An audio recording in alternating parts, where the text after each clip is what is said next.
ኦሪት ዘፍጥረት ምዕራፍ 26 በምድርም ቀድሞ በአብርሃም ዘመን ከሆነው ራብ ላይ ራብ ሆነ። ይስሐቅም ወደ ፍልስጥኤም ንጉሥ ወደ አቢሜሌክ ወደ ጌራራ ሄደ። እግዚአብሔር ተገለጠለት እንዲህም አለው፣ ወደ ግብፅ አትውረድ፣ እኔ በምልህ ምድር ተቀመጥ እንጂ። በዚህች ምድር ተቀመጥ፣ ከአንተ ጋርም እሆናለሁ እባርክሃለሁም።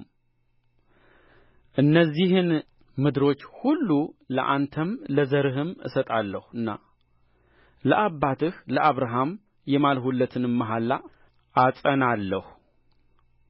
ዘርህንም እንደ ሰማይ ከዋክብት አበዛለሁ። እነዚህንም ምድሮች ሁሉ ለዘርህ እሰጣለሁ፣ የምድርም አሕዛብ ሁሉ በዘርህ ይባረካሉ። አብርሃም ቃሌን ሰምቶአልና ፍርዴን፣ ትእዛዜን፣ ሥርዓቴን፣ ሕጌንም ጠብቆአልና። ይስሐቅም በጌራራ ተቀመጠ። የዚያም ስፍራ ሰዎች ስለ ሚስቱ ጠየቁት፣ እርሱም እኅቴ ናት አለ። የዚህ ስፍራ ሰዎች ለርብቃ ሲሉ እንዳይገድሉኝ ብሎ ሚስቴ ናት ማለትን ፈርቶአልና እርስዋ ውብ ነበረችና። በዚያም ብዙ ቀን ከተቀመጠ በኋላ የፍልስጥኤም ንጉሥ አቢሜሌክ በመስኮት ሆኖ ጐበኘ። ይስሐቅም ሚስቱን ርብቃን ሲዳራት አየ። አቢሜሌክም ይስሐቅን ጠራ፣ እንዲህም አለው፣ እነሆ ሚስትህ ናት፣ እንዴትስ እርስዋን እኅቴ ናት አልህ? ይስሐቅም በእርስዋ ምክንያት እንዳልሞት ብዬ ነው አለ። አቢሜሌክም አለ፣ ይህ ያደረግህብን ምንድር ነው? ከሕዝብ አንዱ ከሚስትህ ጋር ሊተኛ ጥቂት በቀረው ነበር፣ ኃጢአትንም ልታመጣብን ነበር። አቢሜሌክም ሕዝቡን ሁሉ ይህን ሰው ሚስቱንም የሚነካ ሞትን ይሙት ብሎ አዘዘ። ይስሐቅም በዚያች ምድር ዘርን ዘራ። በዚያች ዓመትም 100 እጥፍ አገኘ። እግዚአብሔርም ባረከው፣ ባለጠጋ ሰውም ሆነ። እጅግ እስኪበልጥ ድረስም እየጨመረ ይበዛ ነበር። የበግና የላም ከብትም ሎሌዎችም እጅግ በዙለት። የፍልስጥኤም ሰዎች ቀኑበት። በአባቱ በአብርሃም ዘመን የአባቱ ሎሌዎች የማሱአቸውን ጕድጓዶች ሁሉ የፍልስጥኤም ሰዎች ደፈኑአቸው፣ አፈርንም ሞሉባቸው።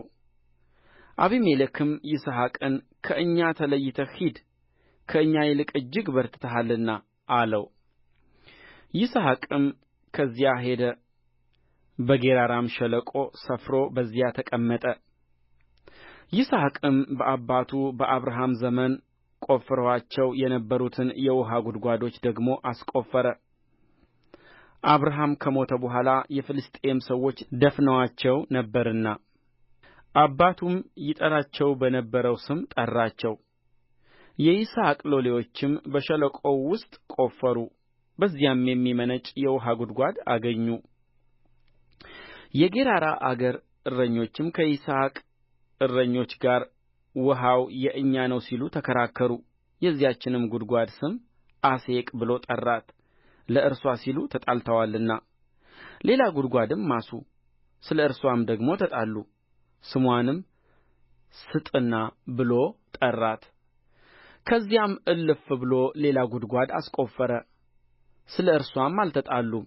ስምዋንም ርሆቦት ብሎ ጠራት፣ እንዲህ ሲል፣ አሁን እግዚአብሔር አሰፋልን፣ በምድርም እንበዛለን። ከዚያም ወደ ቤርሳቤህ ወጣ። በዚያችም ሌሊት እግዚአብሔር ተገለጠለት እንዲህም አለው፣ እኔ የአባትህ የአብርሃም አምላክ ነኝ፣ አትፍራ። እኔ ከአንተ ጋር ነኝና እባርክሃለሁ። ስለ ባሪያዬ ስለ አብርሃም ዘርህን አበዛለሁ። በዚያም መሠዊያን ሠራ፣ የእግዚአብሔርንም ስም ጠራ። በዚያም ድንኳን ተከለ። የይስሐቅም ሎሌዎች በዚያ ጕድጓድ ማሱ። አቢሜሌክና የሙሽራው ወዳጅ አኮዘት የሠራዊቱም አለቃ ፊኮል ከጌራራ ወደ እርሱ ሄዱ። ይስሐቅም ለምን ወደ እኔ መጣችሁ? እናንተ ጠልታችሁኛል፣ ከእናንተም ለይታችሁ አሳድዳችሁኛል አላቸው። እነርሱም አሉት፣ እግዚአብሔር ከአንተ ጋር እንዳለ በእርግጥ አየን። ስለዚህም በእኛና በአንተ መካከል መሐላ ይሁን። እኛ አንተን እንዳልነካንህ በጎነትንም ብቻ እንዳሳየንህ በደኅናም እንደ ሰደድንህ አንተም ክፉ እንዳትሠራብን ቃል ኪዳን ከአንተ ጋር እናድርግ አልን። አንተ አሁን ከእግዚአብሔር ዘንድ የተባረክህ ነህ። ይስሐቅም ማዕድ አቀረበላቸው፣ በሉም ጠጡም። ማልደውም ተነሡ፣ እርስ በርሳቸውም ተማማሉ። ይስሐቅም አሰናበታቸው፣ ከእርሱም ወጥተው በደኅና ሄዱ። በዚያም ቀን የይስሐቅ ሎሌዎች መጡ፣ ስለ ቈፈሩአትም ጕድጓድ ውኃ አገኘን ብለው ነገሩት። ስምዋንም ሳቤህ ብሎ ጠራት። ስለዚህም የከተማይቱ ስም እስከ ዛሬ ድረስ ቤርሳቤህ ነው። ኤሳውም 40 ዓመት ሲሆነው የኬጢያዊ የብኤሪን ልጅ ዮዲትን የኬጢያዊ የኤሎንን ልጅ ቤስሞትንም ሚስቶች አድርጎ አገባ። እነርሱም የይስሐቅንና የርብቃን ልብ ያሳዝኑ ነበር።